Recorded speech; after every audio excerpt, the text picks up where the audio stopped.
Kafka demanded his manuscripts be destroyed upon his death, but his friend's defiance instead unveiled profound insights into our human condition.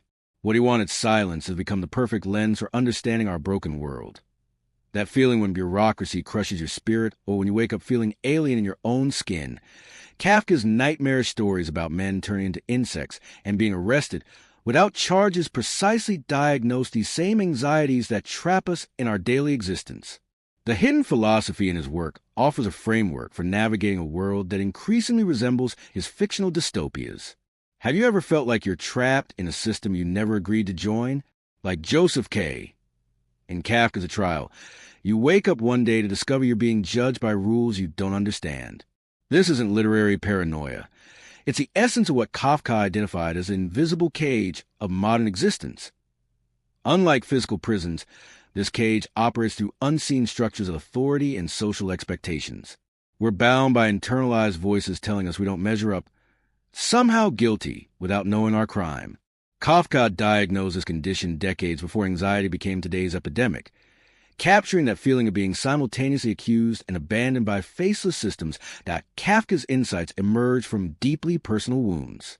His relationship with his domineering father formed a template for his understanding of oppressive power dynamics.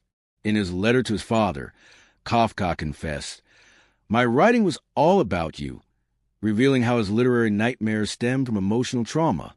This paternal figure became the blueprint for the nameless judges and bureaucrats that haunt his stories I Am the Castle and The Trial. Kafka created bureaucratic labyrinths that eerily foreshadow our modern existence. Today's automated customer service, unexplainable credit score changes, and algorithmic systems mirror his vision, opaque processes affecting our lives while remaining utterly impenetrable. Consider Gregor Samsa from the Metamorphosis, transformed into a giant insect yet still worried about missing work. Even in monstrous form, he remains fixated on his obligations, a perfect metaphor for how we continue serving systems that no longer serve us. Similarly, the land surveyor in the castle endlessly seeks validation from authorities who neither acknowledge nor reject him. What's most disturbing is how we internalize these oppressive structures, becoming our own jailers. We police our behavior according to rules we didn't write, performing meaningless routines because we've absorbed the logic of our constraints.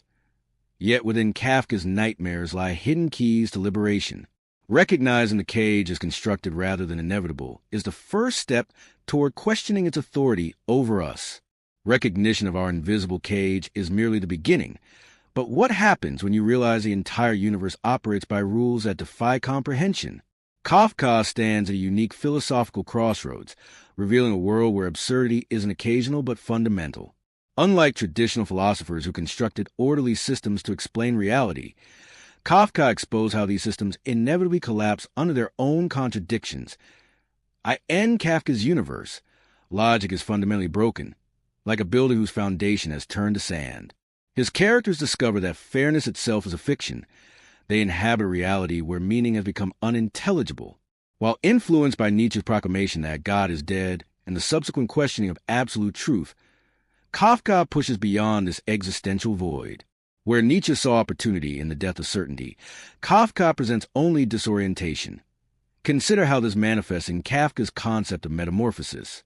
When Gregor Samsa awakens as an insect, the true horror lies in the revelation that reality was never stable. The ground beneath our feet can shift at any moment because stability itself is an illusion. This sudden dissolution of reality's foundation is the true metamorphosis Kafka wants us to contemplate. Building on this disintegration of order, we see why innocence becomes meaningless in The Trial.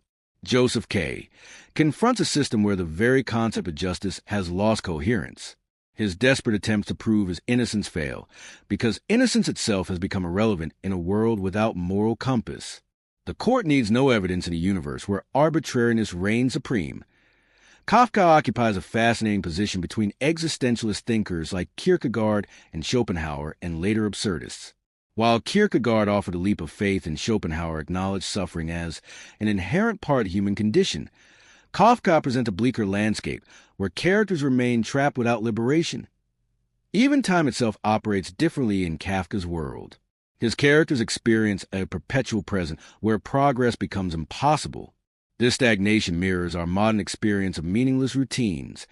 days blending together in an endless cycle that feels simultaneously exhausting and empty, neither moving forward nor backward, just existing in a continuous, unchanging moment. This stagnation feels suffocating until you discover Kafka's counterintuitive solution. The act of confronting meaninglessness transforms it into meaning. When writing about his own creative process, Kafka called it a necessary form of prayer that provided freedom amidst life's constraints. Behind Kafka's bleak narratives lie not just descriptions of our cages, but hidden instructions for picking the locks.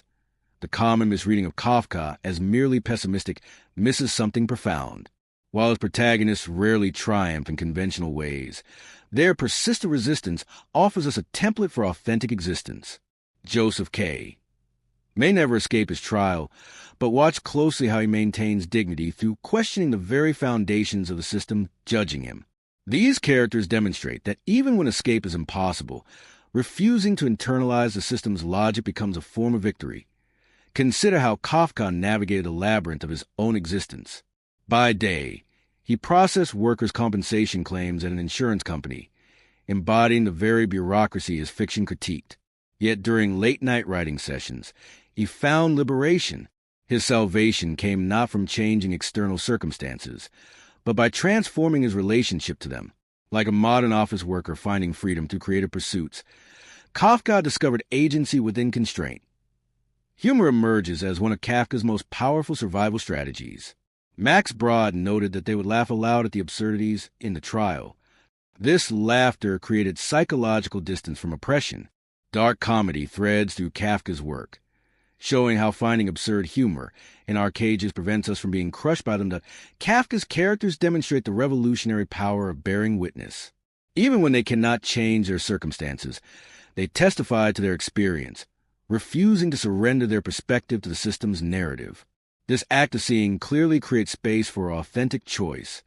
The application to modern lives is striking. Those automated customer service loops, meaningless performance metrics, social media validation systems. What if we stop treating them as moral imperatives?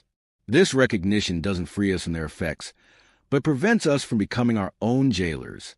Having recognized the arbitrary systems that surround us isn't the end of our journey. It's merely the beginning of something far more profound. What if those meaningless structures we've identified aren't merely prisons to escape, but blank canvases awaiting our creative intervention? This is perhaps Kafka's most radical suggestion. In a world fundamentally lacking inherent meaning, the act of creating meaning becomes our highest calling and truest form of freedom. The path forward involves transforming our relationship with modern life's absurdities. Consider applying this Kafkaesque analysis to your own invisible cages. Identify where external authority has become your inner voice, recognize arbitrary standards you've accepted as moral imperatives, question structures you incorporated into your self-worth, performance reviews, social media metrics, unexamined career paths. Titha's recognition creates opportunity. Like fog lifting to reveal a landscape, seeing through social constructions allows us to inhabit them differently. We might not dismantle the bureaucracy surrounding us, but we can refuse to let them define our inner experience. Creative expression, through art, writing, relationships, or approaching ordinary tasks mindfully, becomes resistance against meaninglessness. What if failure itself contains unexpected freedom? Kafka's philosophy reveals beauty in our unsuccessful struggles against absurdity. His own writings, which he considered largely unsuccessful during his lifetime, emerged from personal struggles and perceived inadequacies. Yet these beautiful failures eventually transformed literature and philosophy. His manuscripts, which he instructed his friend Max Brod to burn after his death, now stand as monuments to authentic expression born from limitation. When we recognize that social expectations are constructed rather than ordained, we create space for authentic ethical choices. This isn't moral relativism, but its opposite, seeing beyond ready-made structures to engage in conscious meaning creation. The freedom Kafka points toward doesn't require escaping society, but seeing through its arbitrary nature. What if your greatest limitations, the very structures you struggle against, contain the seeds of your most authentic expression? The invisible cages that once confined you might become, through this transformed perspective, the very material for which you craft a more conscious, creative, and authentic life. In a world increasingly dominated by impersonal systems and faceless institutions, Kafka's vision remains hauntingly prophetic. a century after his death. His work speaks directly to our modern condition, where individuals regularly confront bureaucratic labyrinths that seem designed to frustrate rather than serve. The essence of Kafka's wisdom lies in recognizing that liberation doesn't require dismantling these systems. Recognizing their fundamental arbitrariness empowers us to live authentically despite constraints. The courage to create meaning in a meaningless world becomes our most radical act. Kafka's enduring legacy is this testament to human dignity within absurdity. Are you ready to forge your own path in a world that offers no ready-made meaning? Write down one invisible cage in your life today and take one creative step toward meaningful resistance.